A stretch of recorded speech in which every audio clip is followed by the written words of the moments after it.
الحمد لله وكفى وسلام على عباده الذين اصطفى أما بعد فقد قال الله تعالى في كلامه المجيد أعوذ بالله من الشيطان الرجيم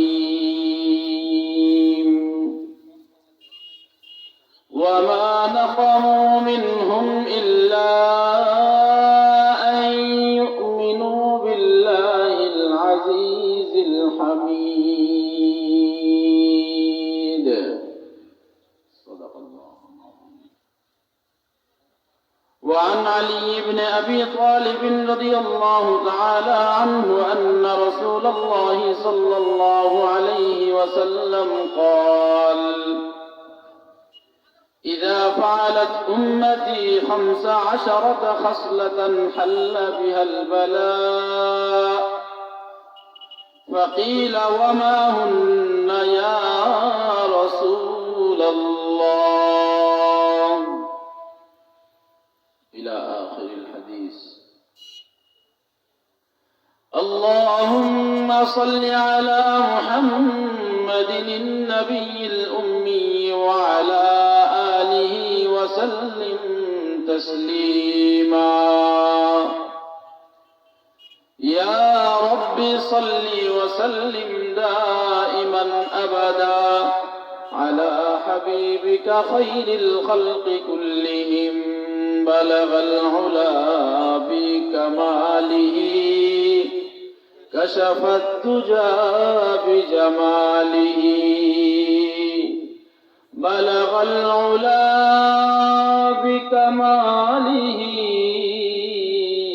كشف الدجى بجماله حسنت جميع خصاله صلوا عليه وآله. दिल जिंदा व बेदार अगर हो तो बतदरीज,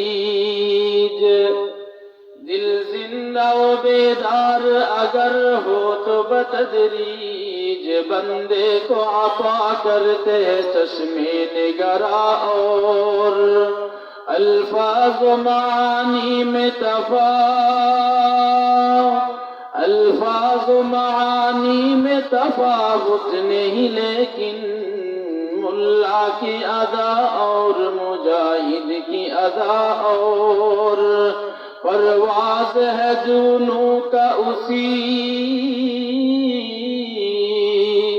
परवाज है दोनों का उसी एक फिदा में, परवाज है दोनों का उसी एक फिदा में। किर्गिस की जहाँ और है शाही का जहाँ और, किर्गिस की जहाँ और है शाही का जहाँ और, पालता है बीज को मिट्टी की तारीकी में कौन, पालता है बीज को मिट्टी की तारीकी में कौन, कौन दरियाओं की मौजों से उठाता है सहाब, कौन दरियाओं की मौजों से उठाता है सहाब। এইরকম একটা পরিবেশ আল্লাহ তাআলা আমাদেরকে দান করছেন, এই জন্য শুকরিয়া আদায় করতে হবে। আপনাদের সামনে বসছি আমলের নিয়তে কিছু কথা বলার উদ্দেশ্যে। আল্লাহর কাছে দোয়া করেন আল্লাহ তাআলা যেন আমার মাধ্যমে আপনাদের কান পর্যন্ত ওই কথাগুলোই পৌঁছায় যেই কথাগুলো আপনার আমার ইহকালীন পরকালীন জীবনের জন্য পাথেয় হবে, ইহকালীন জীবনের পাথেয় হবে, পরকালীন জীবনের সফলতার কারণ হবে। আল্লাহ তাআলা আমাদেরকে এমন কথা বলার এবং এমন কথা শোনার তৌফিক দান করুন। আমিন। সুবহানাকা লা ইলমা লানা ইল্লা মা আল্লামতানা ইন্নাকা আনতাল আলিমুল হাকিম। আমি আপনাদের সামনে কুরআনুল কারীমের শেষ পারা সূরাতুল বুরুজ ওয়াস-সামা'i যাতিল বুরুজ, এটা সূরা আছে না? এই সূরার 8 নম্বর আয়াত তেলাওয়াত করেছি। রাসূলুল্লাহ সাল্লাল্লাহু আলাইহি ওয়াসাল্লামের অসংখ্য হাদিস থেকে তিরমিজি শরীফের 2210 নম্বর হাদিসটা আপনাদের সামনে পাঠ করেছি। এই হাদিস এবং এই আয়াতকে সামনে রেখে কিছু কথা বলার চেষ্টা করব। ওয়ামা আলাইনা ইল্লাল বালাগ ওয়ামা তাওফীকি ইল্লা বিল্লাহ। দেখেন আল্লাহ তাআলা এই আয়াতের মধ্যে বলছেন ওয়ামা নাকামু মিনহুম ইল্লা আন ইউমিনু বিল্লাহিল আজিজিল হামিদ। দুনিয়ার মধ্যে দুইটা দল থাকবে, অর্থটা বুঝার আগে আমি কয়েকটা কথা বুঝিয়ে নিই। আল্লাহ তাআলা বুঝাইতে চাচ্ছেন দুনিয়ার মধ্যে যে যাইবা মুমিন, তোমার যেই সবচেয়ে দামি সম্পদ ঈমান, এই ঈমানটাকে তোমার কলব থেকে ছিনায়া নেওয়ার জন্য পুরা দুনিয়ার সমস্ত জাত, পুরা দুনিয়ার সমস্ত কিছু শুধুই মাত্র তোমার কলব থেকে ঈমানটাকে ছিনায়া নেওয়ার জন্য তারা সমস্ত দল উপেক্ষা করে, সমস্ত মতভেদ ভুলে গিয়ে শুধুই মাত্র এক কাতারে দাঁড়াবে, কেবলমাত্র টার্গেট তোমার কলব থেকে কিভাবে ঈমানটাকে ছিনিয়ে নেয়। তারা তোমার থেকে প্রতিশোধ নেওয়ার জন্য পাগল করা হয়ে যাবে একটাই কারণ কি? ইল্লা আন ইউমিনু বিল্লাহিল আজিজিল হামিদ। সার কথা হলো, কারণ তুমি আল্লাহে বিশ্বাসী, তুমি মুমিন। তুমি মুমিন, এই কারণেই আল্লাহ বলছেন তুমি মুমিন হওয়ার কারণে পুরা দুনিয়ার সমস্ত মানুষ, পুরা দুনিয়ার সমস্ত জাতি, পুরা দুনিয়ার সমস্ত শ্রেণী সবাই তোমার কাছে আসবে, তোমার বিরুদ্ধাচরণ করবে, তোমার সাথে প্রতিশোধ পরায়ণমূলক আচরণ করবে, শুধুই মাত্র কারণ তুমি মুমিন। এবার আপনি আপনার ঈমানকে ধরে রাখার জন্য চেষ্টা করবেন না তার বিরুদ্ধাচরণের ভয়ে? তার বিরুদ্ধাচরণের ভয়ে গিয়ে আপনি ঈমান হারা হয়ে তার কাতারে দাঁড়াবেন? ঈমানকে ধরে রাখার চেষ্টা করতে হবে। কারণ কি জানেন?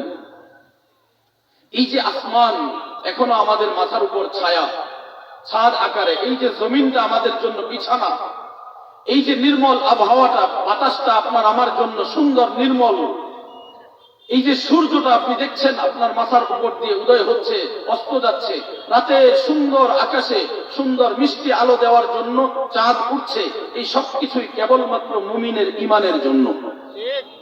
যেদিন মুমিন থাকবে না দুনিয়ায়, সেদিন এই আকাশটা আর ছাদ হিসাবে থাকবে না। যেদিন মুমিন দুনিয়ায় থাকবে না, সেদিন এই জমিনটা চূর্ণ বিচূর্ণ হয়ে যাবে। যেদিন জমিন থাকবে না, দেখছেন কত উঁচু পাহাড়, কত বড় পাহাড়, এই পাহাড়টা শিমুল তুলার মতন উড়ে উড়ে চলে যাবে, ধুলার মতন চলে যাবে। এই সূর্য আর উঠবে না, এই চন্দ্র আর উঠবে না। এই সব কিছুই মুমিনের জন্য, ঈমানদারের জন্য, ঈমানের জন্য। এই জন্য আপনার আমার ঈমানটাকে বাঁচায় রাখতে হবে, এই ঈমানটাকে উজ্জীবিত করতে হবে, এই ঈমানটাকে পাওয়ারফুল বানাইতে হবে। ভোঁতা ঈমান দিয়ে হবে না, কারণ সময়টা ওই সময় নাই আর। আপনি আমি শুধুই মাত্র অলসতার চাদরের ভিতরে মোড়ায়া রাখছি নিজেকে, বাকি আপনার কলব থেকে ঈমানটাকে ছিনায়া নেওয়ার জন্য দেখেন আপনার পাশেই গোমূত্রপায়ী হিন্দুরা তৎপর হয়ে আছে। কথাটা বুঝেন নাই? দেখেন বাংলাদেশের মাটি, এই মাটিটা সাম্প্রদায়িক সম্প্রীতি বজায় রেখে চলার মতন মানসিকতা যারা রাখে, ওই সমস্ত মানুষদের মাটি। এই মাটিতে কোনো ধরনের সাম্প্রদায়িক দাঙ্গা নেই, কোথাও নেই। যদি থাকতো, আগস্টের 5 তারিখে ওই মানুষগুলো সব মাটিতে দাফন হয়ে যেত, শ্মশান পর্যন্ত যাওয়ার তাদের সময় পাইত না। সেদিন থেকে আজ অবধি পর্যন্ত কোন একজন অন্য ধর্মের মানুষকে কোন বিশুদ্ধ মুমিন, কোন খাঁটি মুমিন আঘাত করে নাই। যেও যেখানেই ভুলে করেছে, অন্যদের উস্কানিতে করেছে, সেই উস্কানির সুতাটা টান দেন, দেখবেন এই সুতা গিয়ে শেষ মাথা পাওয়া যাবে দিল্লির লাল কেল্লায়। বলছিলাম আমাদের এই জায়নামাজটা সাম্প্রদায়িক সম্প্রীতি বজায় রেখে যারা চলতে চায় ওই সমস্ত মানসিকতা লালন করনেওয়ালা মানুষের মাটি এই মাটিটা। এই কথাটা ভালো করে বুঝবেন, এই জায়গাটা ভালো করে বুঝবেন, তাহলে সামনের কথাগুলো আর প্যাচ লাগবে না বা আমার কথার উপরে প্রশ্ন আসবে না। কিছু কথা বলার জন্যই আপনাদের সামনে বসছি। হযরত আলী রাদিয়াল্লাহু তাআলা আনহু যে কথাগুলো বলতে বসছি তার মধ্যে একটা কথা বলছি। হযরত আলী রাদিয়াল্লাহু তাআলা আনহু নাম শুনছেন? হযরত আলী রাদিয়াল্লাহু তাআলা আনহু যখন চতুর্থ খলিফা হইলেন, শাসনামল শুরু হইল, তার কিছুদিন আগে থেকে মুসলমানদের মধ্যে একটা রাজনৈতিক বিষয় নিয়ে দ্বন্দ্ব আর কলহের সৃষ্টি হয়। এই দ্বন্দ্বটাও সৃষ্টি করছে ইহুদিবাদী, সন্ত্রাসী, আগ্রাসী একজন মানুষ, যে মুসলমানদের বেশভূষা ধারণ করছে, বাস্তবে সে মুসলমান নয়। তার নাম হলো আব্দুল্লাহ, তার বাবার নাম হলো সাবা, তার জন্মস্থান হলো ইয়ামান, গ্রামের নাম হলো সনআ।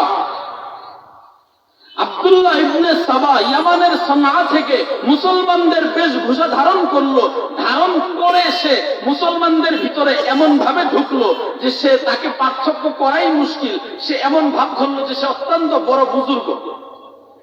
সে এই পথটা অবলম্বন করলো এই কারণে সে সব কিছু বিবেচনা করে অ্যানালাইসিস করে দেখেছে যে মুসলমানদের ঐক্যের পিছনে একটাই মাত্র শক্তি। মুসলমানদের এই একতাবদ্ধতা যতদিন পর্যন্ত ছিন্ন করা যাবে না, মুসলমানদেরকে ততদিন পর্যন্ত পরাজিত করার মতন কোন শক্তি জমিনের উপরে নাই। মুসলমানদের মধ্যে বিভ্রাট সৃষ্টি করার জন্য সে ইয়ামান থেকে মদিনায় আসে, এসে তার এই বিভ্রাটের বীজ বপন করে। ধীরে ধীরে ওসমান রাদিয়াল্লাহু তাআলা আনহুকে তারা শাহাদাত বরণ করায়। এরপরে আলী রাদিয়াল্লাহু তাআলা আনহুর খেলাফতকালে এই বিভ্রাট দিন দিন বাড়তেই থাকে। এক পর্যায়ে মুসলমানদের দুই গ্রুপে সংঘর্ষ হয়। যেই